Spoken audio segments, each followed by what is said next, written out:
Okay. Okay, yeah, I will go ahead and introduce and we can get started. Can you hear me okay? Yeah. Yeah, okay. Um, so today's speaker is Dr. Sofie Lanzkron. She's a professor of medicine and oncology at Johns Hopkins University School of Medicine. Dr. Lanzkron is a hematologist and director of the Sickle Cell Center for Adults. She received her BA from Brandeis University and graduated from the Albert Einstein College of Medicine, where she was inducted into the AOA Honor Society. She did her residency at the University of Maryland and her hematology fellowship at Hopkins. She is internationally recognized for her pioneering research on the optimal care and management of patients with sickle cell disease. She has served on the NIH expert panel in the management of sickle cell disease and on the American Society of Hematology's sickle cell guideline panel. She is chair of the American Society of Hematology's clinical trial networks patient engagement committee. Her research focus is on improving the quality of care provided to this historically underserved population, and she is considered an expert in the health services research in sickle cell disease. Dr. Lanzkron's research is currently supported through grants from the PCORI and HRSA. And if I can just add, I asked Dr. Lanzkron to come present today because I heard a version of this talk when I was a resident at Hopkins, and it really opened up kind of my eyes to some of the possibilities of buprenorphine, especially in the use of pain management. So I'm really excited to hear this talk and for us all to learn from you. Great. Thanks, Dr. Burtis. Can you all see my slides? Yes, great. So talking about buprenorphine and the management of pain in adults with sickle cell disease. I have a number of disclosures. When I was young, I had none, lots now. I'm going to talk about the pathophysiology of sickle cell disease, just to make sure we're on the same page, talk about some acute and chronic pain in sickle cell disease, and then describe our approach to chronic pain in sickle cell disease, including the use of buprenorphine. And I think this is really an important point in talking about this issue is it's not like we just throw buprenorphine at folks. We have an approach to our patients who have chronic pain, which you can imagine, right? Well, everybody, the chronic pain is such a challenge. And so, right, one part doesn't work unless the whole comprehensive approach is available to help manage these patients with chronic pain. So to remind everyone, sickle cell anemia, single base substitution of a valine for glutamine is the 6th amino acid of the gene encoding for the hemoglobin beta chain. It affects approximately 100,000 Americans, although affects millions worldwide. There are still 50,000 children who die of this disease before their 5th birthday in Africa. Compared to the general population, it decreases life expectancy in the US by 25 to 30 years. One of the most interesting things that has been published recently in the last few years, that's the wrong reference, sorry, but in the last few years was that we used to think that the origin of the mutation was in 3 distinct origins 3,000 years ago, but now the thought is that there was one distinct origin for this gene mutation 7,000 years ago. So when you think about it, 7,000 years of this gene mutation, and the mutation continued to survive. And the reason that the mutation survived is because it provides such a significant survival advantage under selective pressure for falciparum malarium. So if you have trait, you are far less likely to die of malaria, and so you survive and you have children, and and their children have children, and this goes on. And so when you think about the trait mutation, the implications of the number of lives that it has saved over the course of 7,000 years is just sort of mind-bending. How many lives have been saved by having trait? Disease, different story. So in the disease, it is normal to have a hydrophobic pocket in your hemoglobin molecule. It is not normal to have a valine sticking out. So under the right clinical conditions, the hemoglobin molecules stick together and begin to form a polymer. You can see here on the left, the A is a normal red cell. It has that nice biconcave disc and free-flowing hemoglobin inside it. But in sickle cell disease, when the hemoglobin molecules begin to stick together, you begin to have the development of the polymer. And the kinetics are is that the polymer continues to grow. And so you end up with a cell that looks like E, which is irreversibly sickled. And the cell is either fractures in the vascular space, hemolysis, or gets removed by the reticuloendothelial system. When I think, the video never works on Zoom. And when I think about sickle cell disease, I really think of two consequences of this polymerization. The first is the one we most commonly think of. The thing I was taught in medical school is you have these stiff red cells that get stuck in the microvasculature, which if this video we're working with look really nice. The red cells get stuck, areas distal of the obstruction don't get blood, don't get hemoglobin, don't get oxygen, and you end up with pain. We now know that the development of crisis is more complex than just simply stiff red cells. We know there's increased expression of adhesion molecules both in the endothelial surface within the vascular space, as well as on the surface of reticulocytes. So these stress reticulocytes that have increased expression of adhesion molecules. And although we still don't understand why one day a patient doesn't have crisis and the next they do, like what the triggering effect is, we do think that it is likely that is this increased adhesion molecules, the stickiness of the reticulocytes that then leads to the obstruction of blood flow. In most cases, regardless of the underlying pathophysiology, this is what it looks like. I don't take care of children, but I like to show a picture of a child because you can see there's something wrong here. This is a baby about 6 months of age having their first manifestation of sickle cell disease. This is dactylitis. You get swelling of the hands and the feet. It is the crisis of a baby. As people age, however, they no longer have dactylitis. They don't have the swelling of the joints, and often there's no objective measure, or there is no objective measure of crisis, and we'll talk a little bit more about that. So when we think about pain and sickle cell disease, it's really the thing that drives most people into the healthcare system with sickle cell disease. Generally speaking, I like to think of sort of two pieces of the pain. The one is the vaso-occlusive episode or the vaso-occlusive crisis, something that has a beginning, a middle, and an end. And then there is chronic pain. And you know, what is chronic pain in sickle cell disease? Be great if we knew. Maybe it's due to the accumulation of damage to bones and joints over time. Maybe it's due to chronic levels of vaso-occlusion. We really don't know, and I'll talk a little bit more about that. So this is a nice study, probably the best one describing the pain experience of people living with sickle cell disease. You can see it's old, from 2008, from Wally Smith, our colleague in Virginia. He looked at about 230 adults who kept daily diaries of their pain experience over 6 months, and he collected over 30,000 days of pain in this patient population. And this graph sort of describes that pain experience. So this at the bottom, this 45.5% or the 45.5% of the 30,000 days in which this patient population described not having pain. The 38.3% or the 38.3% of those 30,000 days in which patients reported having pain on a scale of 3.9 out of 10, in which they didn't seek out care for their pain and it wasn't crisis pain.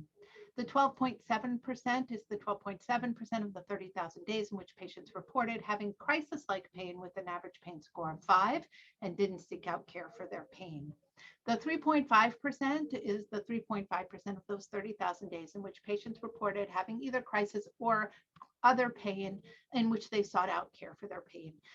And so this graph is really important because it gives us an overall picture and tells us that our patients live with chronic or pain a lot, and they don't always come to us for the management of that pain. And so the question you always have to ask yourself when you're seeing a patient is why today? Why are you coming in? Because I know that you have a lot of pain for which I don't hear from you. And so really important to keep in mind this 3.5%. It's a small percentage that we see the patients who are having pain. So when we talk about acute pain, how do we diagnose a painful crisis? Well, there are no objective measures, right? There's no lab work, there are no radiographic findings, there are no vital signs that will tell you that a patient is having an acute vaso-occlusive crisis. And this really is the challenge of the work that we do. Without objective indicators, the way we know that a patient is having crisis is when they tell us, and really that is the gold standard for determining whether a patient is having a vaso-occlusive crisis. And you can see the limitations with that as the diagnosis. The evidence base for the treatment of acute pain, pain. You'll be happy to know there isn't any. A Cochrane review in 2019 sort of said, yeah, you got nothing. There's nothing. You're on your own. And that the area could benefit from more high quality certainty of evidence, right? There have not been randomized trials telling us what fluids to give, what opioids to give. Should we give oxygen, no oxygen? Really, we're on our own and we're practicing the same way we did 40 years ago. Again, a real limitation to our ability to manage patients. At this point, there is no therapy that breaks a crisis, or that we know effectively breaks a crisis. Not giving transfusions. There was a study of a selectin inhibitor that did not show efficacy in stopping crises. So there are guidelines, though, based on not great data, but it's what we have. And those guidelines basically say rapid clinical assessment, recognize intolerance and dosing pain medications appropriately, aggressive management, usually requiring opioids, often at high doses, involving the patient. So we've moved away from when a patient tells us what works. We don't think those folks are addicts. We think they actually know what works, and we work with them to get them on that a similar dose or that dose. But the real change and the real move here is the use of individualized patient pain plans. This is probably the most important thing that we do, and we tell people is each patient should have an individualized pain plan that discusses what they should get when they come in for acute pain and also how to manage their chronic pain. These should be developed by their hematologist or their pain management specialist, not by the ED. I'm now going to move to talking about chronic pain.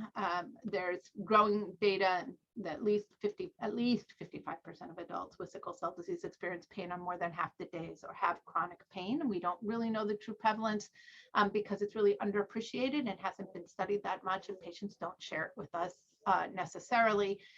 And it's really hard to tell chronic pain from an acute vaso-occlusive crisis pain. Many patients will come to care in the acute setting for an exacerbation of their chronic pain, and not their vaso-occlusive crisis pain. And so that becomes really difficult because, you know, we don't treat chronic pain with IV opioids.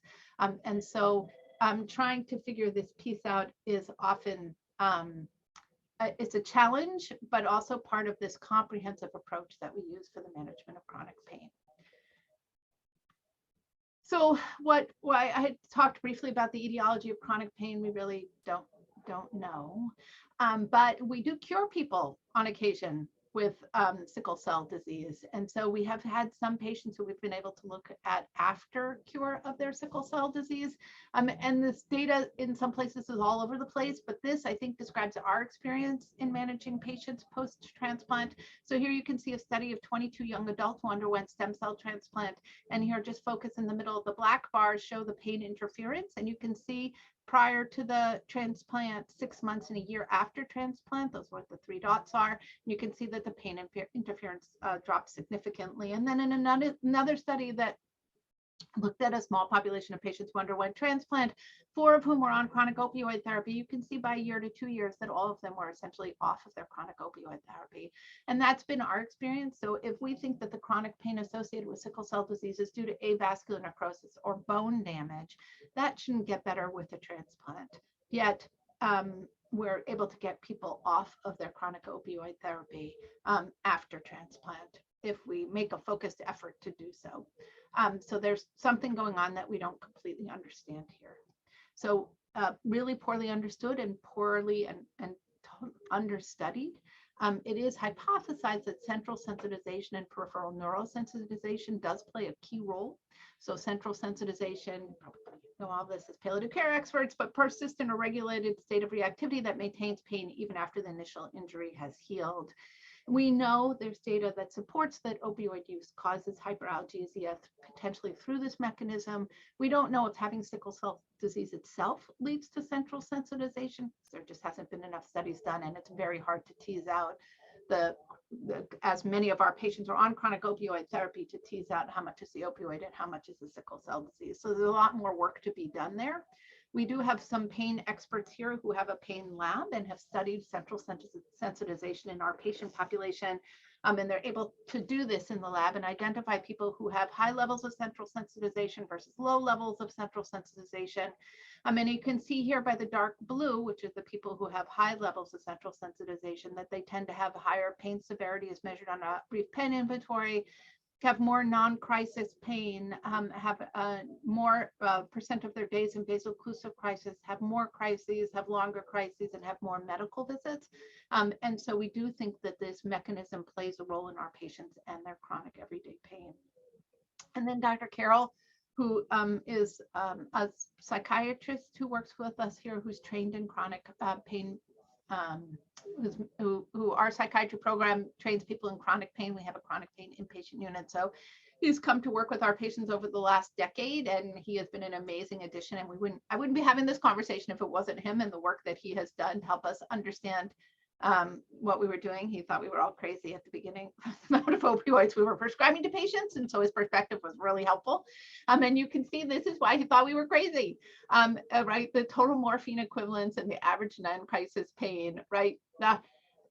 Right, there's no association, and people on whopping doses have lots of pain, and people on less than whopping doses but still high doses have lots of pain. And so you really want these numbers to associate and the arrow to go the other way, right?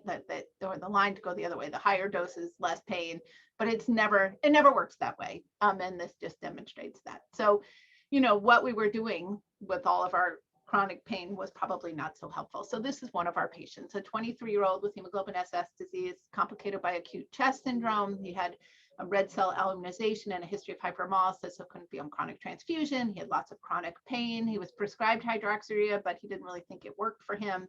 His daily pain on a good day was a 4 to 5 out of 10, but most days were not good days. He had frequent ED visits for pain management, 2 to 4 a month. He was on Oxycontin 40 milligrams twice a day and oxycodone 15 milligrams, and he was given 30 tablets every week. So, one of those folks on higher levels of chronic opioid therapy. And this picture, right, it's not working. And so something needed to change. And 10 years ago, the thing that would have changed was we would have given him more opioids. But we're beginning to know better that is not the answer. So how do we approach chronic pain? So it continues to be a real problem for our patients. Our views about the management of chronic pain have really changed. 10, 15 years ago, if I had a 22-year-old with hemoglobin SC who came to me with chronic everyday pain, I would have started them on probably a long-acting opioid. I don't do that anymore because we know that the quality of life doesn't improve. And if you're 21 and you're started on chronic opioid therapy, what dose of chronic opioid therapy will you be on when you're 41? It is just clearly not the answer. So yet we don't really have a great solution, but real comprehensive approach. The first thing is to maximize their sickle cell disease therapy. I'm a huge fan of hydroxyurea. We treat to maximally tolerated dose. We have new therapies that we can offer patients that are of questionable benefit depending on the setting, but they are there and available. L-glutamine and crizanlizumab have been shown to decrease crisis frequency. Voxelotor has been shown to increase hemoglobin, which can help with fatigue, but has not been demonstrated to decrease crisis frequency. And then the one thing that I commonly use is chronic transfusion therapy to help decrease crisis frequency. So the reason I like chronic transfusion therapy is because it sort of helps us take sickle out of the picture in these very complex patients who have both acute vaso-occlusive crisis pain and chronic pain. So if I put them on chronic transfusion therapy and I decrease their hemoglobin S, I know that I can almost eliminate acute events. I can decrease significantly the risk that someone will have a life-threatening sickle cell complication. And this helps me then address the chronic pain issues. And our philosophy is not to treat chronic pain with IV opioids. So often what we end up doing is putting patients on chronic transfusion therapy, getting their hemoglobin S down. But when they continue to show up in our emergency room or on our infusion clinic for management of pain, we take a different approach. We make sure everybody's using the same language, and we talk about how this is chronic pain, and we don't treat chronic pain with IV opioid therapy, and we start to do something different. So we know that chronic transfusion therapy decreases the frequency of vaso-occlusive crisis, and I'll show you some of that data. But we still have patients who, despite being on adequate hydroxyurea therapy or on chronic transfusion therapy, still have pain. So in the crisanlizumab study, there were 40 patients who were randomized to placebo who were on good doses of hydroxyurea, and they had a median of about 5 vaso-occlusive crises during the year of while they were on study. So with hydroxyurea, we know that we decrease crisis frequency by 50%. So people can still have vaso-occlusive events. It makes it a little bit more difficult to say that someone is not having pain from a vaso-occlusive crisis when they're on hydroxyurea, but with chronic transfusion therapy, it's a little bit easier to say that. And when you look, so chronic transfusion therapy has been used in stroke, and there is data that I'm not going to show you from the children who were randomized to transfusion therapy versus not. That the ones on transfusion had significantly fewer, almost no vaso-occlusive crisis. The same is true for a study done on pregnancy and women who were chronically transfused throughout their pregnancy. It really decreased the number of crisis events and hospital admissions required. And then there have been a couple of studies that have looked at chronic red cell exchange or transfusion for patients with chronic pain. This is a study from the UK. Here, the mean days in the hospital prior to chronic transfusion therapy was 130 days.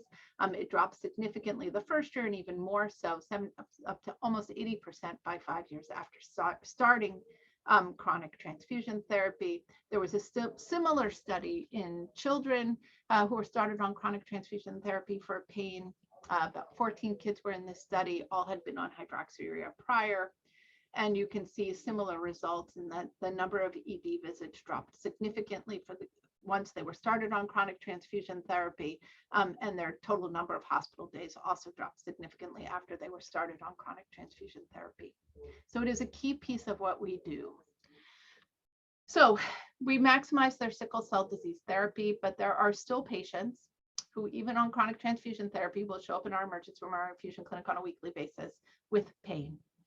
And so our choices are really limited about what we do. There's really not a lot of good data that escalating their opioid therapy is going to be helpful, and it is potentially harmful.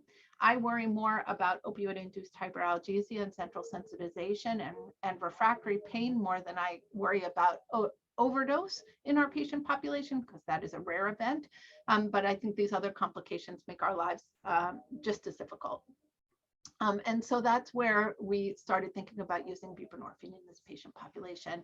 So it's been FDA approved for pain since I think the 1990s, but nobody used it for that. And people started using it for medication-assisted treatment for people with opioid use disorders. As you know, it's a partial mu opioid receptor antagonist. It has a really high affinity and a slow dissociation from the mu receptor, which is why it's useful here. It has a long half-life. It reduces the risk of opioid abuse and overdose because that has a ceiling effect. So depending on which formulation you use, there's like a maximum dose, and you can't get much more benefit from it. And it is really hard to overdose on buprenorphine. It really helps with withdrawal symptoms, and it decreases opioid cravings. So the first patient that we switched to buprenorphine many, many years ago was a guy who used to come get a shot. It was sort of like a drive-by.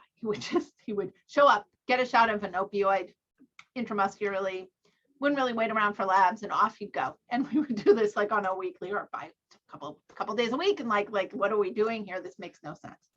And so we put him on buprenorphine. He did really well on buprenorphine. And he came back to clinic one day and he goes, I just don't have those cravings anymore. And so I think a lot of what we do when we're using chronic opioid therapy in our patient population is that we're missing a lot of withdrawal. I think our patients metabolize opioids differently than a lot of other folks. And so I think we run against a lot of people popping medications because they're trying to avoid withdrawal symptoms. And I wish I had more data to back that up, but it just doesn't exist.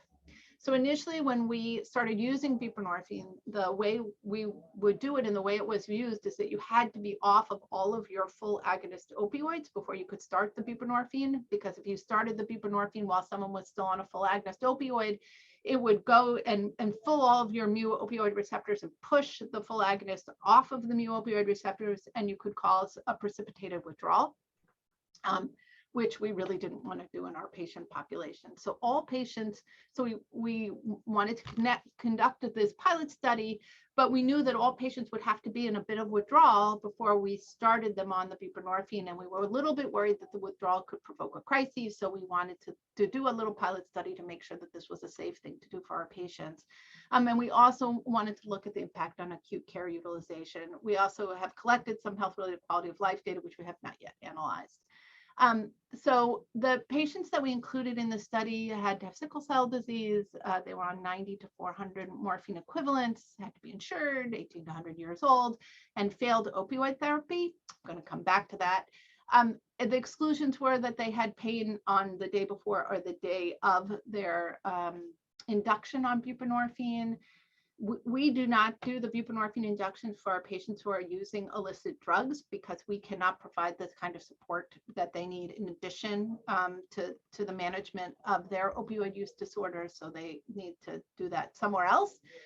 We excluded people who were pregnant, people who had a hypersensitivity to buprenorphine, and who had a medical condition we thought would not be appropriate. So this failed opioid therapy is key to picking the patients who we thought were appropriate for this. And so we defined that as patients who are on disease modifying therapy and chronic opioid therapy with continued frequent acute visits. So those people who are on really good therapy, but we kept seeing them week after week after week for acute pain management. The patients who we saw in clinic who were on healthy doses of chronic opioid therapy and still had a pain of 7 out of 10 every time we saw them, and generally were just miserable every day. And then the small population of patients who would came in for a vaso-occlusive crisis, got put on appropriately hydromorphone to manage that, our usual switch them to orals, have them wean off, and could not for the life of them wean off of the chronic opioid therapy, because if they did not take that pill every 4 to 6 hours, they had horrible withdrawal symptoms, nothing to do with their pain, but they just could not get off. Back to this issue that our patients metabolize these drugs differently than others do. And so that was a very small population of patients that we switched over to buprenorphine. So we didn't just, bring people in and we were done. We provided a lot of patient education for our patients who are switching over. We have to do this less now because there's word of mouth that people want now to get on buprenorphine often. But we spend a lot of time educating our patients. So our patients who are on healthy doses of chronic opioid therapy, people who we see a lot, we bring in weekly into our clinic to talk about switching them over to buprenorphine. If a patient isn't on board with switching over, it doesn't work. So we need to educate them, get them on board. They have weekly visits. Because we were concerned about precipitated withdrawal and whether or not we'd be able to switch people over, we wanted to wean down their chronic opioid morphine equivalents before we switched them over. And so we would wean people down to about an average of 90 morphine equivalents on their opioids. And so that often would take weeks to months for that to happen. When we got them down to that dose, we asked them to hold their opioid dose either 12 to 24 hours. Most patients know when they begin to have withdrawal symptoms with holding their meds. And we wanted them to be in a little bit of withdrawal when they showed up into our clinic the following morning. And so we assessed them with the chronic opioid withdrawal scale, the COW scale, to see where they were on their withdrawal. On the day that they came in for their induction, we got labs, we got a tox screen. If their COW score was 5 or greater, we kept them and moved things forward. And then we started them on buprenorphine at 2 to 4 milligrams, sublingually given once, and repeated every hour. So we repeated the COW score hourly and dosed if needed, if their COW scores were still above 5. So our goal was to get their COW score down, and then patients were discharged home when their pain and withdrawal was managed.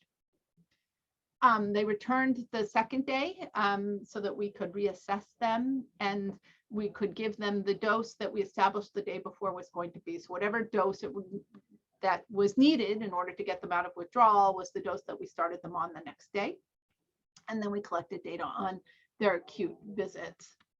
before and after this induction. These are the 43 patients that we included in this. The average age was about 37. Most of them were women. Most were folks who had hemoglobin SS disease. Their baseline opioid dose before we started to wean was 166. Their induction dose was 87. Their pain when they showed up before they started the induction was about 7.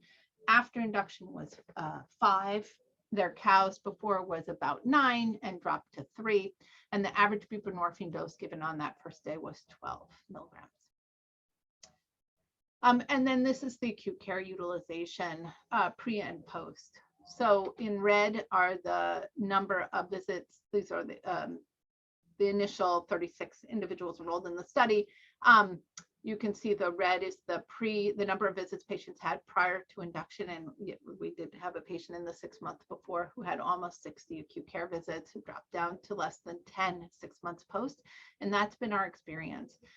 You know, there aren't a lot of things that we do in medicine that that patients describe as being miracles, but there are some patients who describe this drug as a miracle drug. The day they come back, that second day, they tell us that the night before was the first night that they've slept through the night in years. So we have some patients who've been on their chronic opioid therapy for 20 years, and we've worked with them and we've weaned their dose down and we switched them over. And really, they describe this as life-changing for them to be off of all of that chronic opioid therapy. When we looked at the numbers for all the patients, the mean acute care visits prior to induction was close to 12 and decreased to 3.3 after induction. And at 6-month follow-up, only 5 participants had discontinued their buprenorphine. We had 9 adverse events within 3 days of induction, so about 20% of the inductions. Some of them had recurrent withdrawal. Some of them had insurance barriers to getting the buprenorphine formulation they wanted, which caused worsening pains. We had one patient who had clearly sort of an allergic reaction with tongue numbness and headache. Some had ED visits. We had one patient who had central retinal artery occlusion we thought was totally unrelated. The majority of these folks continued on the buprenorphine. There was really only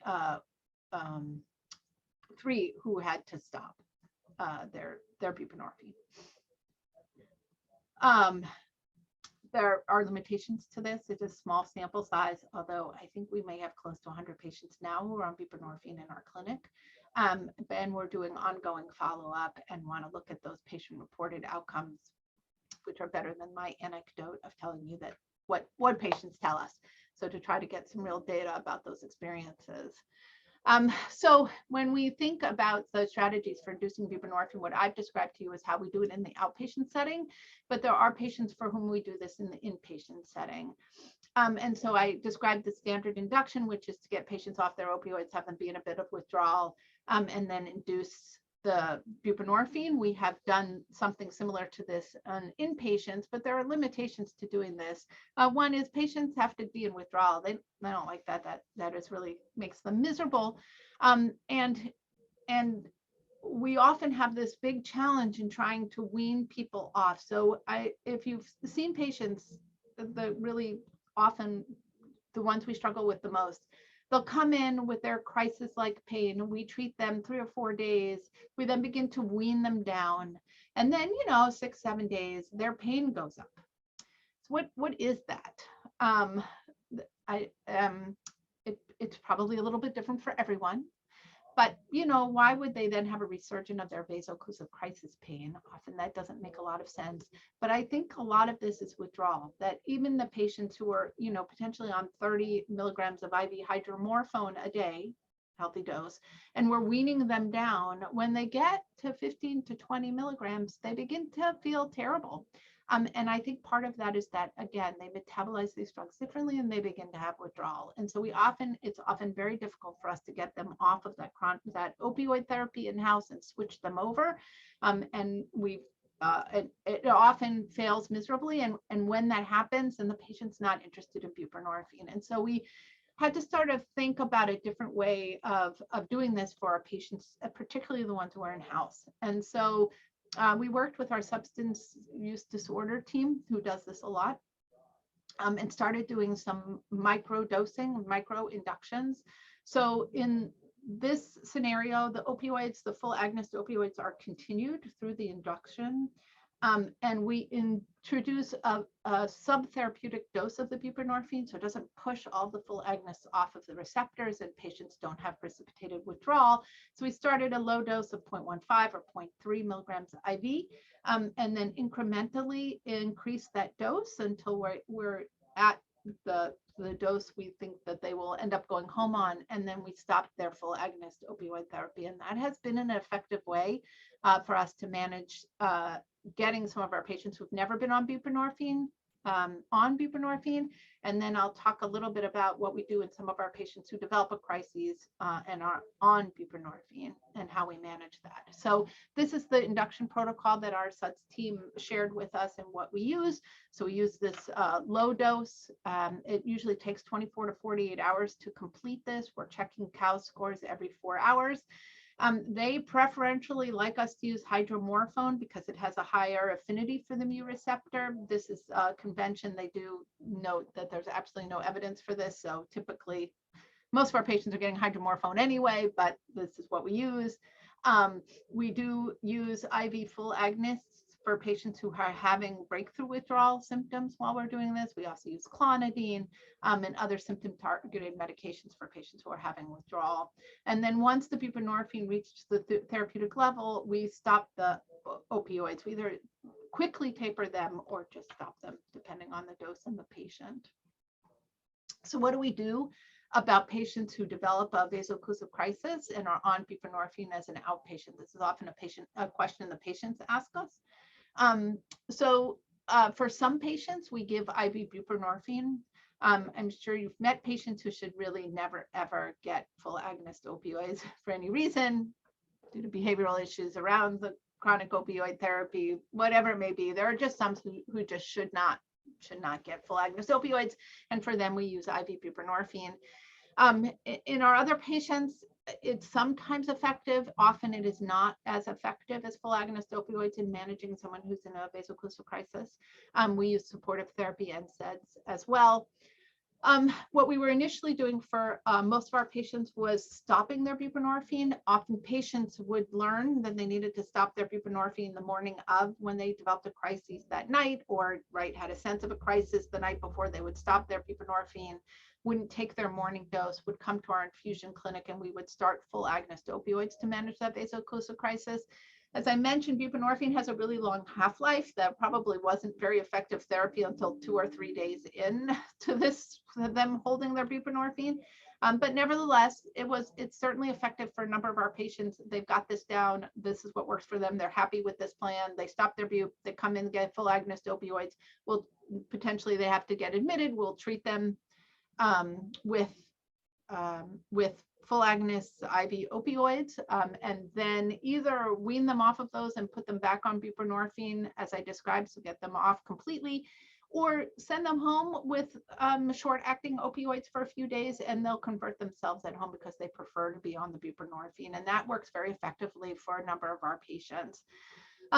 But what we're moving towards is continuing the buprenorphine and adding full agonist opioids on top of them. And that is not supported by any data in sickle cell disease, but is supported by data elsewhere. So this is the old outdated recommendations from 2004, in which the substance abuse treatment folks said you should stop buprenorphine. So patient comes in, needs their appendix removed or whatever, stop the buprenorphine, treat them with full agonist opioids, and then restart the buprenorphine. But those recommendations and guidelines have changed since 2020, and really what they support is continuing the buprenorphine and then adding full agonist opioids on top of it. And really it also depends on the patient, but that is sort of what we're moving towards, because again, what we're seeing when we have patients who are on full agonist opioids, we are really struggling sometimes to get them off of those and back on the buprenorphine.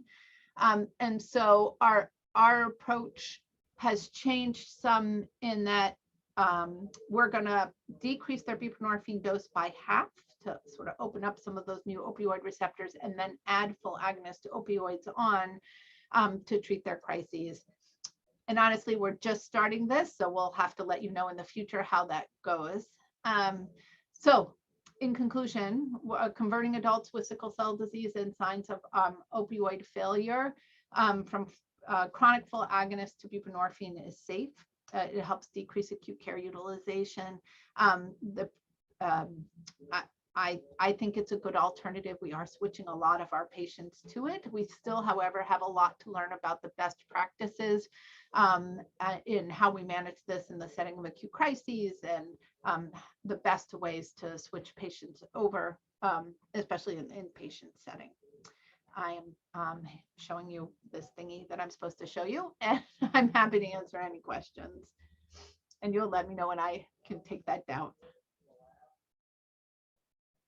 I think this is for your survey to tell me how I did.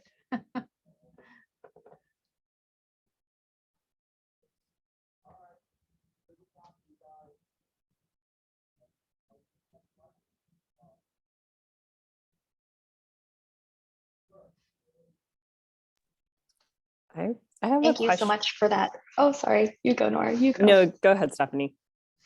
Thank you so much for that. That was really helpful presentation. And I think I'm just learning about Bupe this year, and everything I've heard is so encouraging. And I was wondering if you could speak a little bit to what we should consider as barriers, like who are the patients that you would say would not be people that we should consider Bupe on? You know what I'm asking? Because I'm not hearing a lot of downsides to Bupe the more I learn about it. Yeah. Can I stop sharing this? Okay. It's a great question. So for me as a hematologist and the sickle cell doc, the folks I don't do buprenorphine in, although it may be appropriate, are the ones who use illicit drugs and need comprehensive care for their substance abuse issues. The other group that I don't are the patients who don't buy in, right? The patients who are not willing to work with us to wean down their dose, who, you know, are optimistic about this working, right? Because pain is so subjective, it just doesn't work. So if the patient's skeptical and they're like, oh, this is never going to work for me, we're not going to do it. That doesn't mean that we're not going to wean them down off of whopping doses of opioids, because clearly that's not working. If we're thinking about buprenorphine, it's because what we're doing isn't working. And so we will continue to wean opioids in those folks. But it probably isn't worth switching them over, because it isn't going to work, because they've already decided it's not going to work.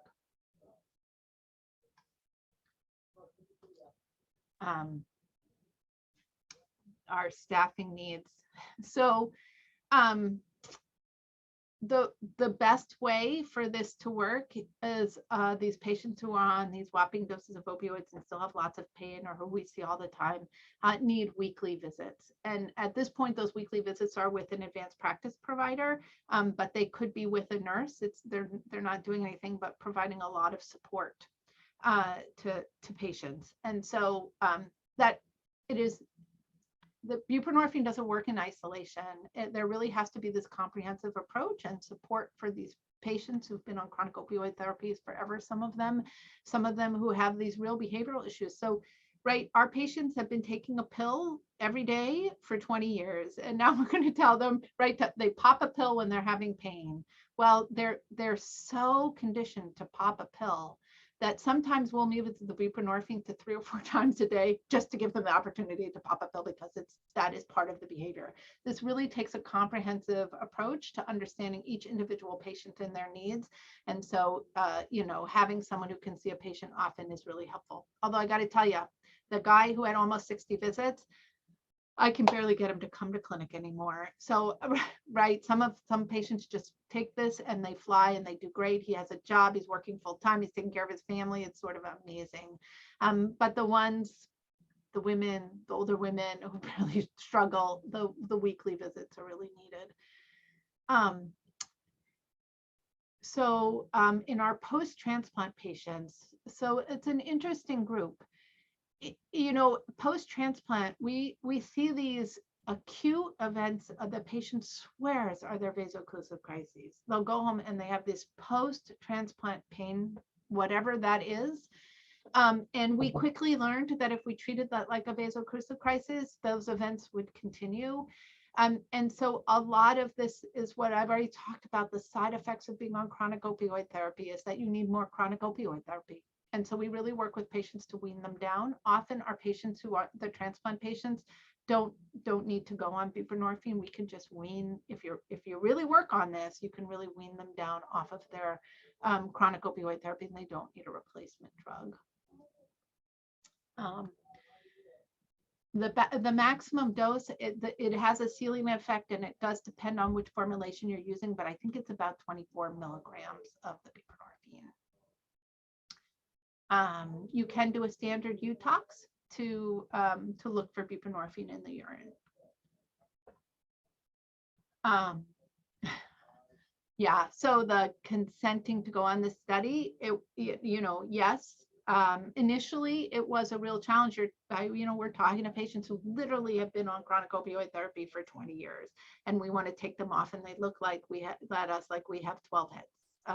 And what are we going to replace it with? And how is this going to work? And what are you going to do for me when I have pain? All those things are major issues. And every person who has sickle cell disease should be followed at a comprehensive sickle cell program. The idea that they can get their care from a primary care physician is not true. It has to be comprehensive care. And part of that comprehensive care is developing trust with patients, understanding their disease, right? Walking into your doctors and they ask you how long you've had your sickle cell disease is a real problem, but happens all the time, right? That person does not build trust, and that's not going to work. And so the best setting for patients is comprehensive sickle cell care, where you can work with patients and develop a long-term relationship.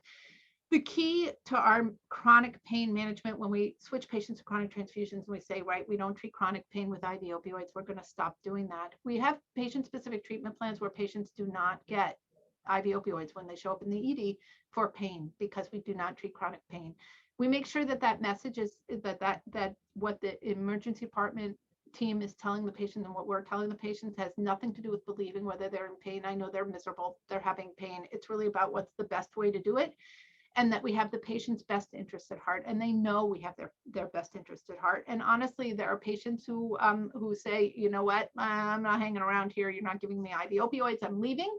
They'll go to one of the 11 community hospitals where they show up in the emergency room and can get IV opioids, which, I worry is going to lead to their demise, but that's a choice that they make. But you know what? They always come back. Always, because they do know deep down that we do have their best interests at heart, right? Like, it doesn't cost me more to give them more Dilaudid, right? This is really about their care. And so developing that relationship is key to the being successful.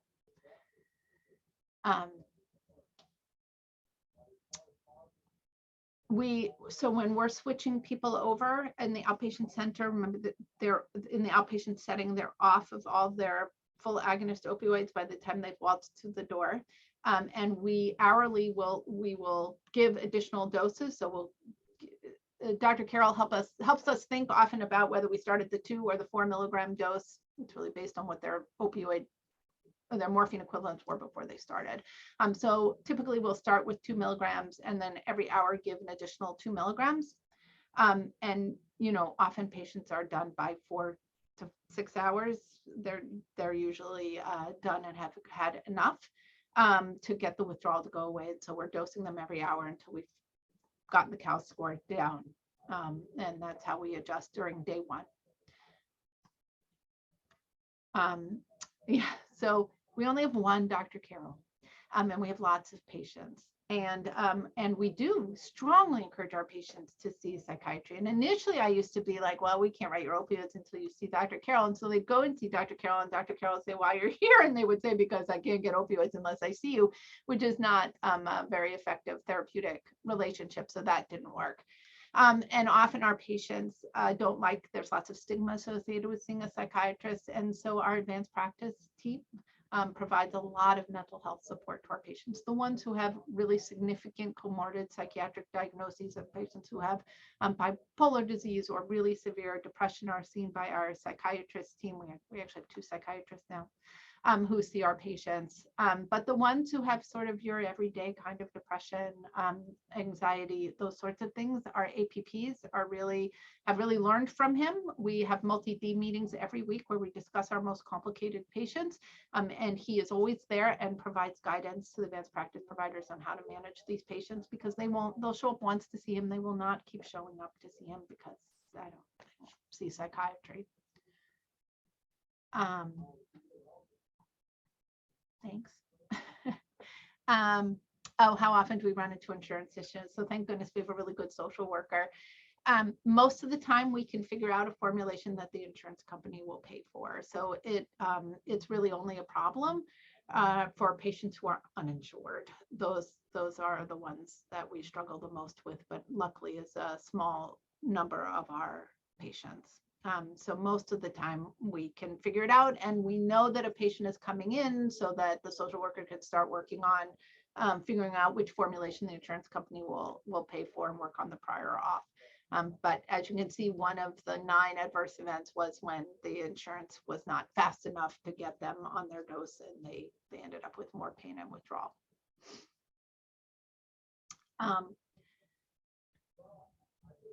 So it's an interesting question about the sweet spot there. We haven't figured it out. There might be one, but we just don't know where it is. We do have patients who are at max doses of their buprenorphine and do okay with it. So and there might be. I'm going to go with there might be. We need more data.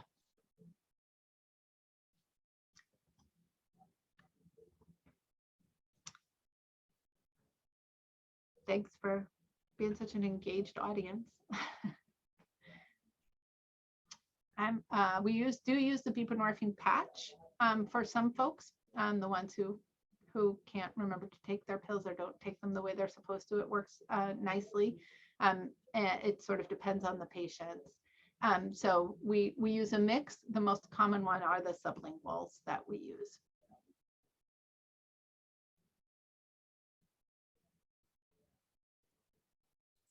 Do you, sometimes something that comes up in palliative care with bup or methadone is patients like know that it gets used for opiate use disorder, and there's like a stigma around using that drug. Is that something that y'all frequently encounter, and kind of how do you handle that? Yeah, so it can be a problem in patients who have heard of it before they come and have a chat with me. I am very open about how it's been used. I mentioned that it was first approved for pain management, but that now it's used to get people off of heroin. But I tell them, like, but that's not why we're using it. Although in some ways, I guess it kind of is, but it's not. And so we spend time, talking about that. We used to be on the methadone bandwagon too for chronic pain. And we would have sort of the same discussions.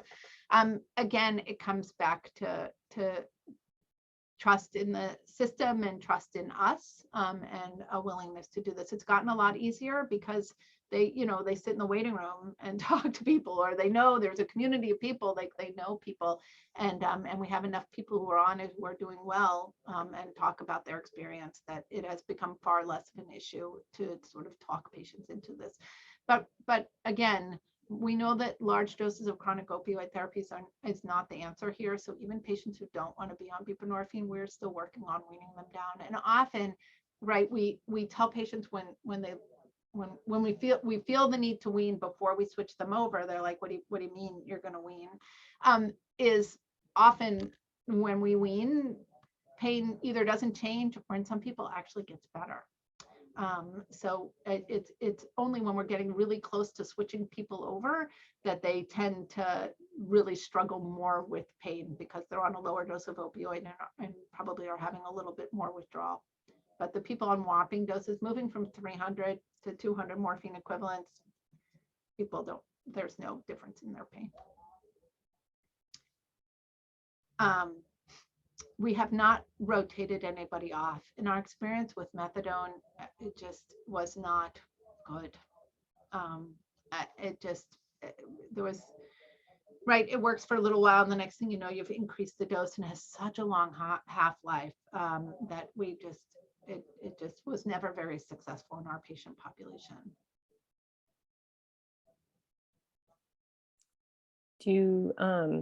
Does your group have any like standardization or general way that you wean people's full agonists? I've tried to like look up different protocols of just weaning opioids in general and have found the information to be very sparse about how to do that.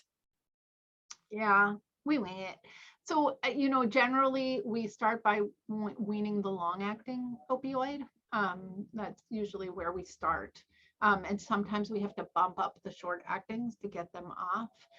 It's harder to, right, the period of time, we would rather people be on just short actings before we switch them over, because they're short actings. You stop them, the withdrawal starts in somewhat of a predictable time. That's a little bit harder for people who are on long actings. So typically we start with the wean of long actings. And, we've inherited patients on crazy doses of, crazy doses of opioids.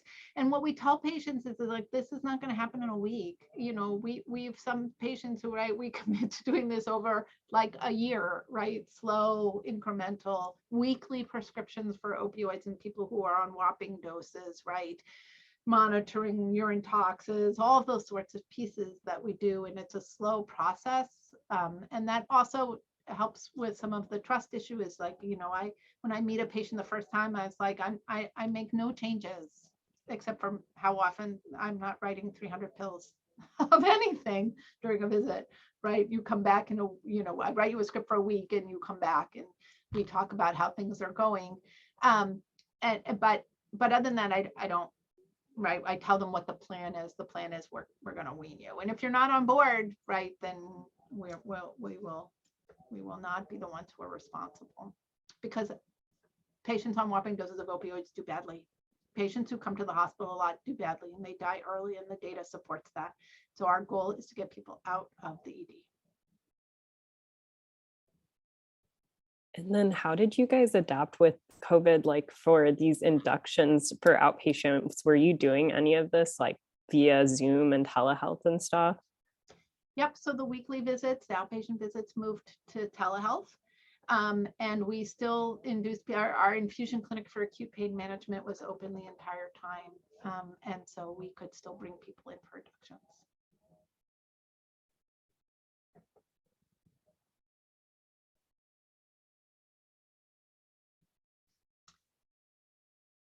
You're welcome.